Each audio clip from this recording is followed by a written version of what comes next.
folks, welcome back to part 2 of the Narex Chisel test drive. I wanted to show you that what I did here with this chisel here. Hopefully the camera can capture that, but I did flatten the back, as I noted before that would need to be done. So the stone I have is a Norton combo stone 1000 and 4000 grit. I don't have an 8000 yet, but I do plan on getting one at some point. But just so you know, these are sharpened to 4000 grit. So I flattened the back here. They come pre-ground to 25 degrees on the bevel. I went and re-established that to 30 degrees here, and then I put a small micro bevel here, you know, an extra couple degrees, so it's probably around 32 degrees or so. Once I've done that, I did a couple test passes here on this little block here, and I have to say they are much better once you actually work the chisels, which is probably no surprise to anybody. But just to show you, I will do a little pass here.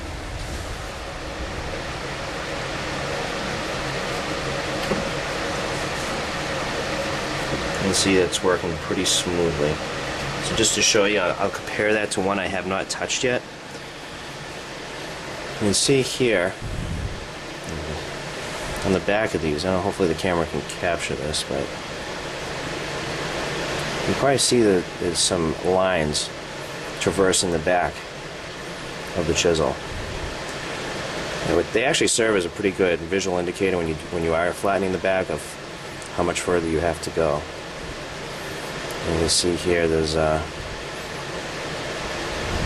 maybe you can't see it on the camera, but the bevel here is 25 degrees, and you can tell they're not quite as sharp. They seem pretty sharp out of the box to me, but clearly once you work on them, they're a lot better. So you can see here, if I take a pass here, I have to work a little bit harder to do that.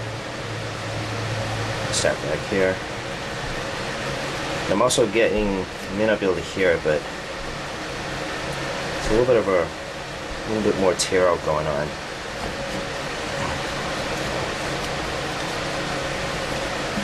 So they are a very good chisel, but you definitely want to make sure you work on them before doing anything of real importance. Alright, so just to kind of compare apples to apples, I'll go ahead and do the same operation I did in the last video, where I do out a little bit of a hollow out here. And I'll do that with the one I showed you before that has the back's flattened and is sharpened. I'll do that with the chisel that I've already tuned up.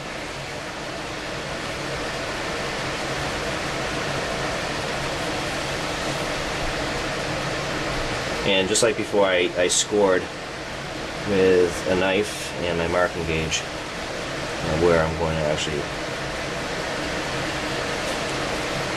going to do this.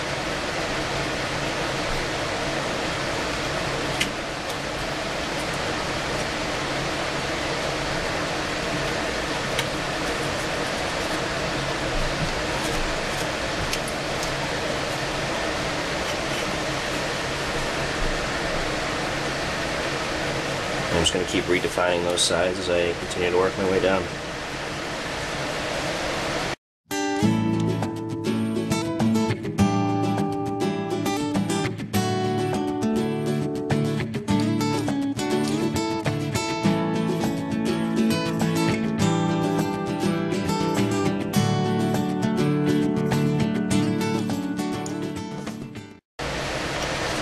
You can probably tell, because I'm using the same wood I used before, poplar. I'm getting much finer control over as I try to flatten out this bottom. And see before, I don't know if you can see in the last video, but a lot more ripping and tearing. Excuse me. And here, I'm getting less of that.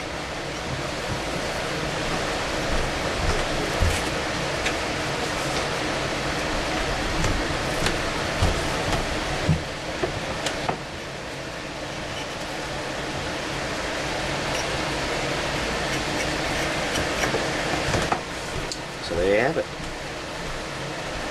It looks like it took me less time to do that too. I didn't actually time it between last time and this time, but it seemed to go a little quicker.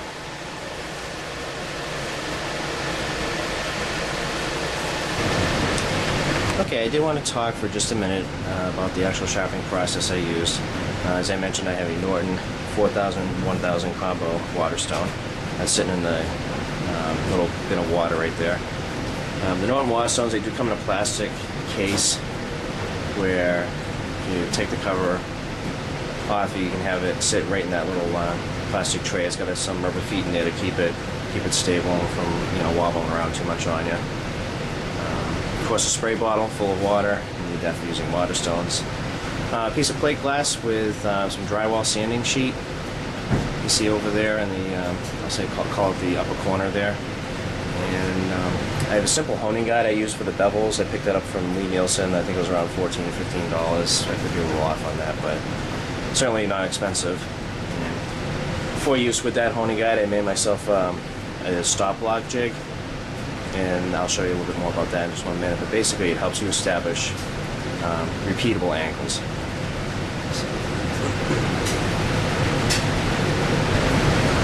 Okay, so right now we're showing the plate glass with our sanding sheet, the drywall sanding sheet. And what I use this for is to actually just flatten the Waterstone. When you use Waterstones, as anyone will probably tell you, they tend to become unflat over time as you use them. I've especially heard with Norton Waterstones, they tend to go out of flat a little bit quicker because they do cut a little bit more aggressively. So to show you real quick how I go ahead and flatten that stone. Basically, I just take a pencil, take the Waterstone, and I draw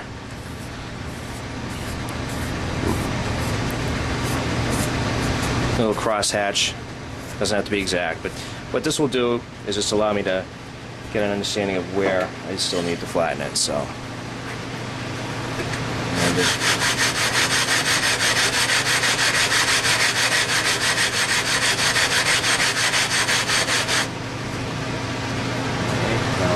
then spray off the slurry that it creates.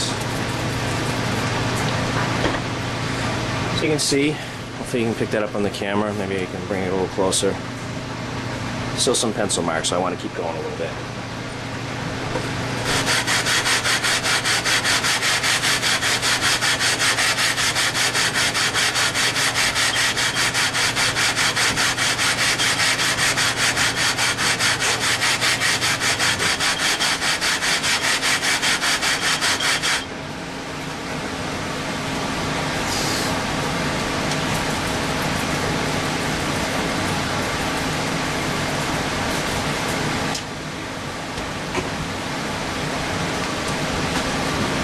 No more pencil marks means that we're good to go.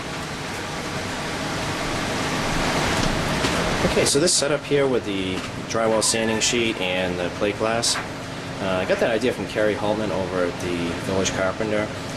I actually posted the question out on Google+, and for anyone who's not on Google+ yet, if you're into woodworking, I have to say that the woodworking community has really embraced Google+. It's probably my biggest circle out on Google+. So if you haven't been there, check it out.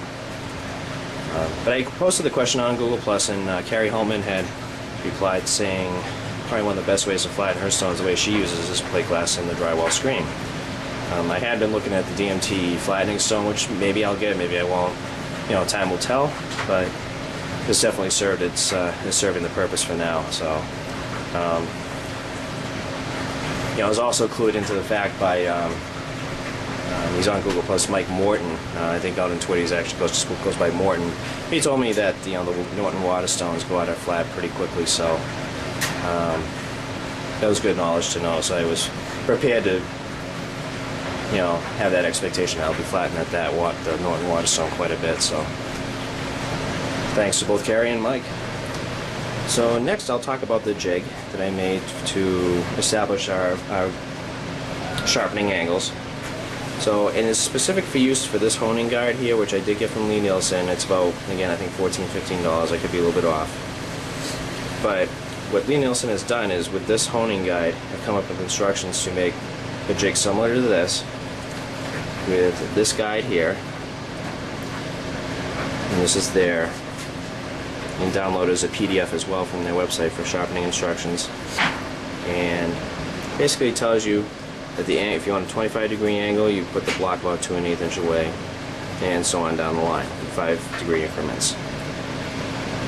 Now, because in this honing guide, plane irons go up top here and chisels go in this lower jaw, it's not going to be the same angle for the block. In other words, you know, when you lower the chisel, it's going to make a slightly different angle. So in one of their videos, which unfortunately I think their YouTube account is currently not active, I think they're working on getting that reactivated or establishing a new account somehow. But one they may present is Daniel Plachowski. He, you know, has a sharpening video that was really pretty good. That said for this particular jig, if you know the difference between the plane iron and the chisel angle is approximately 5 degrees, using this honing guide and using this method for establishing angles. It could be closer to 4. The actual numbers are not so important as just the idea of being able to repeat it between sharpening sessions. So basically the idea is, take your chisel,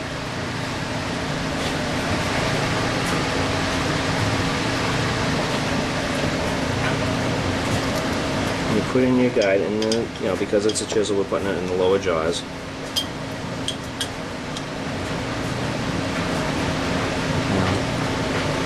Get it finger tight. Now say I want a 30-degree angle. Slide the chisel, making sure that it's flat against my jig, up to the stop block. Move the honing guide up to the edge. Tighten the screw as tight as you can with your fingers, and then just give it a little tightening with your screwdriver. And that way, when you do your angles, you'll see that as you go back and forth, it will establish that 30-degree angle. Now, if you want a micro bevel, something close to about 2 degrees or so, they recommend using an 1/8 inch shim, which, as you can see here, I don't want to lose it, so I tie it to a string, and then I just cut a little rabbit out on the underneath side of this block to kind of hold it in place. Take that out, put that in place there, and then when you put your chisel in place on the jig,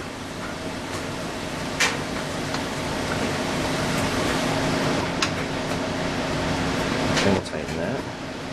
Okay, flat down on the jig. You can see that 1/8 inch shim makes it just a little bit of a difference in the distance, which will increase the angle by about a couple degrees or so.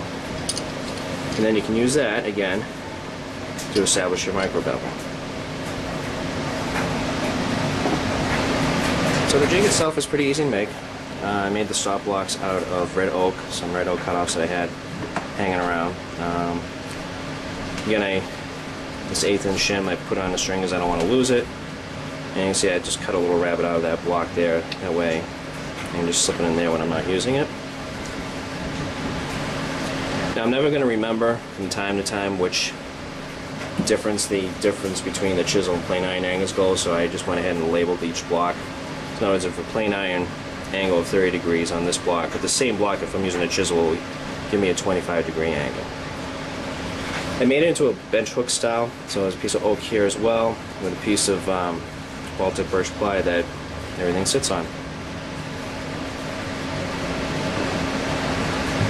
So I just want to say thanks for watching, and we'll see you around.